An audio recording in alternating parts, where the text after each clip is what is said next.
जय हिंद, नमस्कार साथियों, स्वागत है आपका हमारी एक और वीडियो में। आज हम आपके लिए 50 करंट अफेयर्स के प्रश्न लेकर आए हैं। तो चलिए बिना समय गंवाए शुरू करते हैं। आपका पहला प्रश्न नंबर 1 है, भारत ने COP30 ब्राज़ील में किन प्रमुख बिंदुओं पर जोर दिया था? भारत ने COP30 ब्राज़ील में किन प्रमुख बिंदुओं पर जोर दिया था? तो वो है आपका न्याय और तकनीक तक पहुंच के लिए। न्याय और तकनीक तक पहुंच के लिए भारत ने COP30 ब्राज़ील में जोर दिया था।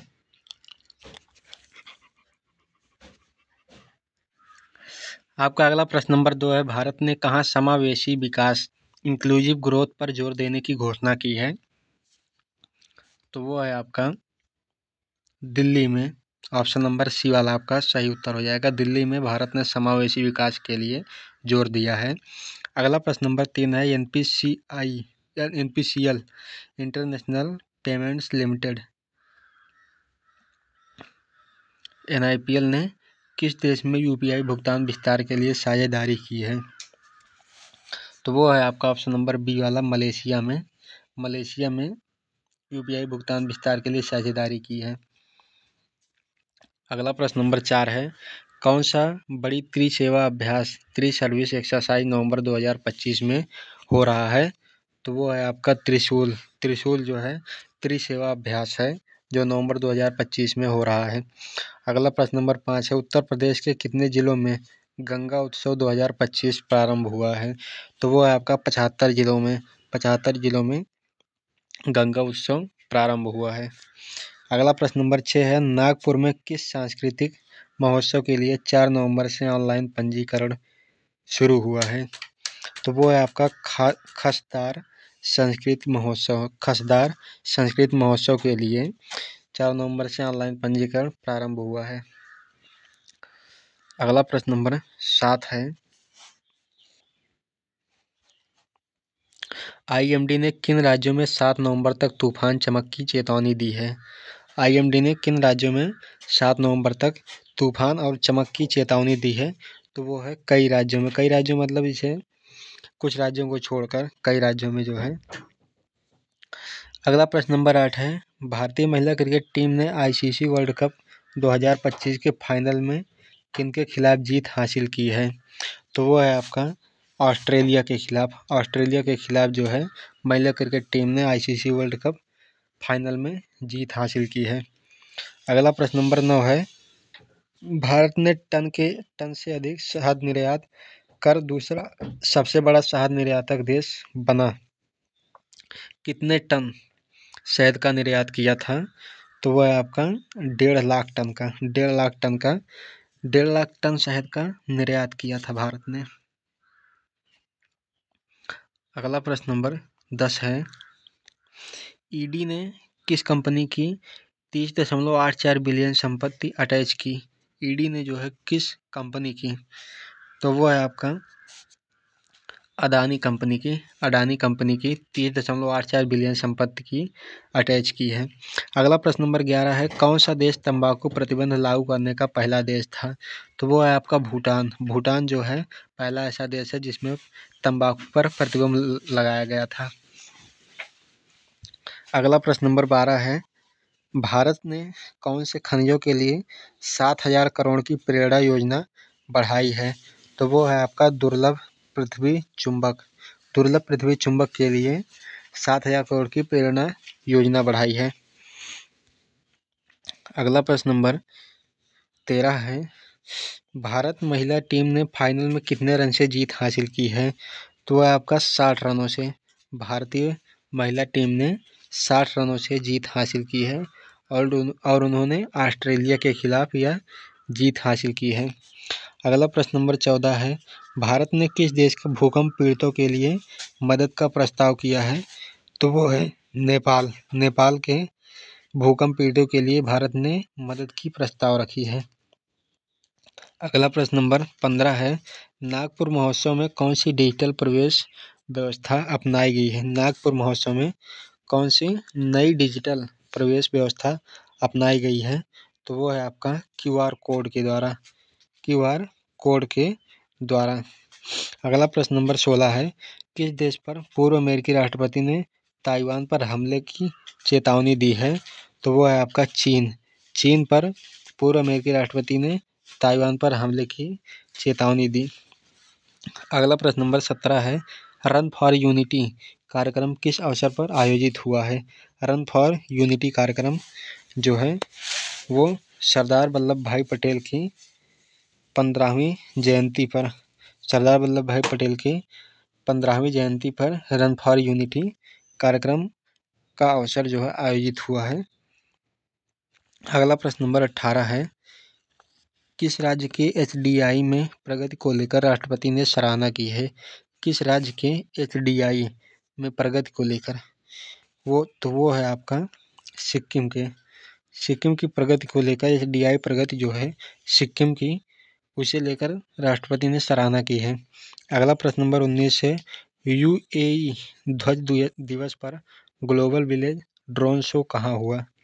यूएई ध्वज दिवस पर ग्लोबल विलेज ड्रोन शो जो है वो हुआ है आपका दुबई में। दुबई में जो है यूएई ध्वज दिवस पर ग्लोबल विलेज ड्रोन शो हुआ है। अगला प्रश्न नंबर 20 है, भारत ने पहला सबसे भारी संचार उपग्रह कहाँ से लॉन्च किया है? तो वो है आपका श्रीहरिकोटा से। श्रीहरिकोटा से भारत ने अपना सबसे भारी संचार उपग्रह लॉन्च किया है। अगला प्रश्न नंबर 21 है, आईएमडी के अनुसार बूंदाबांदी और ठंडी रातें किस तारीख तक रहेंगी? तो वो है आपका 7 नवंबर तक। 7 नवंबर तक बूंदाबांदी और ठंडी रातें रहेंगी। अगला प्रश्न 22 है, भारत ने कौन सा देश शहद निर्यात में पिछाड़ दिया है? भारत ने जो है किस देश को जो है शहद निर्यात में पीछे किया है? तो वो है चीन। पहले जो था चीन भारत से आगे था शहद निर्यात में, लेकिन अब भारत चीन के स्थान पर आ गया है। अगला प्रश्न नंबर 23 है, गांव स्तर पर कौन सा उत्सव आज से शुरू हुआ है? गांव स्तर पर कौन सा उत्सव शुरू हुआ है? तो वो है आपका गंगा उत्सव। गंगा उत्सव जो है गांव स्तर पर यह उत्सव शुरू किया गया है। अगला प्रश्न नंबर 24 है, ऑनलाइन पंजीकरण का पहला डिजिटल पास किसे मिला? ऑनलाइन पंजीकरण का पहला डिजिटल पास किसे मिला? तो वो मिला है नितिन गडकरी जी को। नितिन गडकरी को ऑनलाइन पंजीकरण का पहला डिजिटल पास मिला है। अगला प्रश्न नंबर 25 है, दुर्लभ पृथ्वी चुंबकीय उद्योग के लिए प्रेरणा राशि कितनी बढ़ाई गई है? दुर्लभ पृथ्वी चुंबकीय उद्योग के लिए जो प्रेरणा राशि बढ़ाई गई है वो बढ़ाई गई है $728 मिलियन के रूप में। $728 मिलियन जो है दुर्लभ पृथ्वी चुंबक उद्योग के लिए प्रेरणा राशि बढ़ाई गई है। अगला प्रश्न नंबर 26 है, भारत ने निम्न में से कौन सा ढांचा अपनाया नहीं है? कौन सा ढांचा भारत ने नहीं अपनाया है? तो वो है वैश्विक मुद्रा। वैश्विक मुद्रा जो है भारत ने नहीं अपनाया है। अगला प्रश्न नंबर 27 है, आज की कौन सी मुख्य खबर सही है? आज की जो है कौन सी मुख्य खबर जो है वो सही है? तो वो है यूपीआई मलेशिया साझेदारी। यूपीआई मलेशिया साझेदारी वाली खबर इसमें सही है, बाकी ये तीनों खबर गलत है। अगला प्रश्न नंबर 28 है, त्रिशूल अभ्यास कब से शुरू हो रहा है? जो त्रिशूल अभ्यास शुरू होने जा रहा है वो कब से शुरू हो रहा है? तो वो है नवंबर 2025 से। 2025 के नवंबर से त्रिशूल अभ्यास शुरू होने जा रहा है। अगला प्रश्न नंबर 29 है, किस राज्य में 9वें सिख गुरु की 350वीं शहादत जयंती पर शैक्षिक मॉड्यूल शुरू हुआ है? तो वो है आपका पंजाब। पंजाब में जो है 9वें सिख गुरु की 350वीं शहादत जयंती पर शैक्षिक मॉड्यूल शुरू हुआ है। अगला प्रश्न नंबर 30 है, भारत का सबसे भारी संचार उपग्रह कौन सा है? भारत का सबसे भारी संचार उपग्रह कौन सा है? तो वो है आपका GSAT-31। GSAT-31 जो है भारत का सबसे भारी संचार उपग्रह है। अगला प्रश्न नंबर 31 है, भारत में किस वर्ष तक के लिए आर्थिक लक्ष्य $30 ट्रिलियन अर्थव्यवस्था बनने का रखा गया है? तो वो है आपका 2030 तक। 2030 तक जो है $30 ट्रिलियन अर्थव्यवस्था बनने का आर्थिक अर्थव्यवस्था बनने का रखा गया है। अगला प्रश्न नंबर 32 है, इंटरनेशनल सोलर अलायंस की 18वीं सत्र की सभा कहाँ आयोजित हुई थी? तो वो हुई थी आयोजित हैदराबाद में ICA मतलब इंटरनेशनल सोलर अलायंस की 8वीं सत्र की सभा आयोजित हुई थी।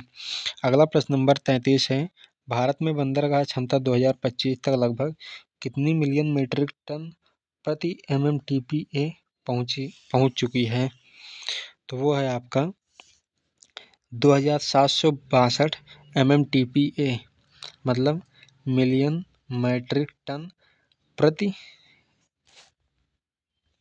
वर्ष। अगला प्रश्न नंबर 34 है, सूर्यकांत को भारतीय सर्वोच्च न्यायालय का मुख्य न्यायाधीश CJI कब नियुक्त किया गया है? सूर्यकांत को सर्वोच्च न्यायालय का मुख्य न्यायाधीश जो है वो 15 फरवरी 2025 को आयोजित किया गया 15 फरवरी 2025 को आयोजित किया गया था। अगला प्रश्न नंबर 35 है, प्रधानमंत्री ने emerging and science and technology innovation conclave 2025 में किस राशि के R&D और इनोवेशन स्कीम को लॉन्च किया है? तो वो है आपका 50,000 करोड़ 50,000 करोड़ में जो है इनोवेशन स्कीम को लॉन्च किया गया है। अगला प्रश्न नंबर 36 है, ड्राफ्ट गाइडलाइंस किस क्षेत्र के लिए जारी की गई है कि पायलट अध्ययन अनिवार्य होगा और 300 मीटर से नीचे सीमाओं में संचालन होगा? तो वो है आपका प्रचलित पनबिजली ड्राफ्ट गाइडलाइंस के क्षेत्र में जो है पायलट अध्ययन अनिवार्य होगा और 300 मीटर से नीचे सीमाओं में संचालन होगा। अगला प्रश्न नंबर 37 है, किस पोर्ट लॉजिस्टिक्स के क्षेत्र में पिछले दशक में भारत की 710% रही है? तो वो है आपका एयर फ्रेट के क्षेत्र में जो है भारत की वृद्धि 710% रही है। अगला प्रश्न नंबर 38 है, आभार ऑनलाइन स्टोर किस प्लेटफॉर्म पर लॉन्च किया गया है? आभार जो है प्लेटफॉर्म है एक जो ऑनलाइन स्टोर के लिए है, वो किस प्लेटफॉर्म पर लॉन्च किया गया है?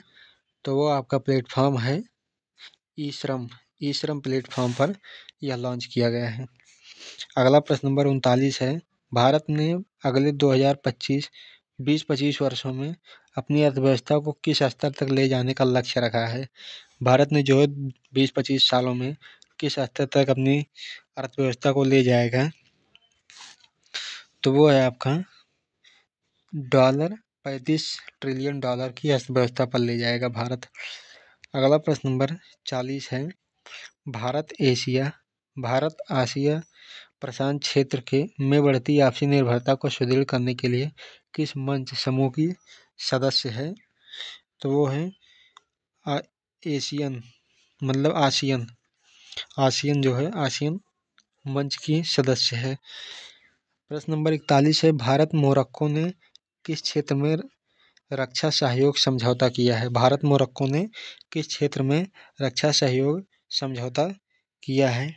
तो वो है आपका संयुक्त प्रशिक्षण और सैन्य अभ्यास के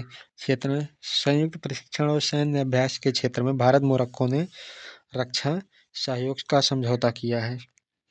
अगला प्रश्न नंबर 42 है, Bharat port speed turn around वर्तमान में जहाज सीटियां लगभग कितने घंटे से घटकर कितने घंटे हुई है?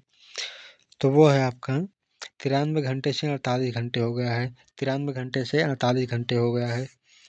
अगला प्रश्न नंबर 43 है, भारत ने अनुसंधान एवं नवोन्मेष को बढ़ावा देने के लिए कितने डीप टेक स्टार्टअप्स का उल्लेख किया है? तो वो है आपका 1000 डीप टेक स्टार्टअप्स का उल्लेख किया है। अगला प्रश्न नंबर 44 है,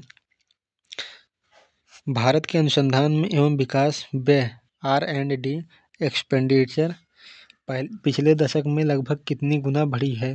प्रधानमंत्री ने कहा है। तो वो है आपका 17 गुना जो है R&D एक्सपेंडिचर अब बढ़ा है पिछले दशकों में। अगला प्रश्न नंबर 45 है, किस न्याय मंच ने या किस देश ने सबसे पुराने कार्यरत राष्ट्राध्यक्ष का रिकॉर्ड बनाया 92 वर्ष का अभी हाल ही में? तो वो है रूस ने जो है पुराने कार्य राष्ट्राध्यक्ष का रिकॉर्ड बनाया है। अगला प्रश्न नंबर 46 है, भारत में किस मिशन ने ग्रामीण गृहस्थी की महिलाओं को सेल्फ हेल्प ग्रुप के माध्यम से सशक्त बनाने का काम किया है? किस अभियान ने? तो वो है आपका सुगम्य भारत अभियान ने जो है ग्रामीण गृहस्थी की महिलाओं को सेल्फ हेल्प ग्रुप के माध्यम से सशक्त बनाने का काम किया है। अगला प्रश्न नंबर 47 है, भारत ने अपने बंदरगाह क्षमता लक्ष्य में अगले दशक में कितने मिलियन टन MTPA तक बढ़ाने का निशान तय किया है? तो वो है आपका 10,000 मिलियन टन तक बढ़ाने का निशान तय किया है। अगला प्रश्न नंबर 48 है, किस देश ने रूस के परमाणु चालित अंडर वाटर ड्रोन पोसेइडोन का हालिया परीक्षण किया है? तो वो है भारत ने रूस के परमाणु चालित अंडर वाटर ड्रोन का परीक्षण किया है। अगला प्रश्न नंबर 49 है, भारत ने किस मामले में महिलाओं असमानता पर लेटेस्ट अपडेट दी है, विशेष रूप से अनौपचारिक श्रम बाजार में? तो वो है आपका हेल्थ केयर के मामले में महिला असमानता की लेटेस्ट अपडेट दी है। अगला प्रश्न नंबर 50 है, जो आपका लास्ट प्रश्न है, तो किस संगठन ने भारत में बड़े डेटा सेंटर और AI संचालित बिजली मांग के लिए स्मॉल मॉड्यूलर रिएक्टर SMR को लागू करने पर विचार किया है? AI संचालित बिजली मांग के लिए SMR को लागू करने का विचार किया है, तो वो है APEC ने AI संचालित बिजली मांग के लिए स्मॉल मॉड्यूलर रिएक्टर को लागू करने का विचार किया है। तो ये रहे आपके आज के 50 करंट अफेयर्स के MCQ। आशा करता हूँ आपको पसंद आया होगा। तो मिलते हैं आपको एक और ऐसी नई वीडियो के साथ और एक नई इन्फॉर्मेशन के साथ। तब तक के लिए नमस्कार, जय हिंद।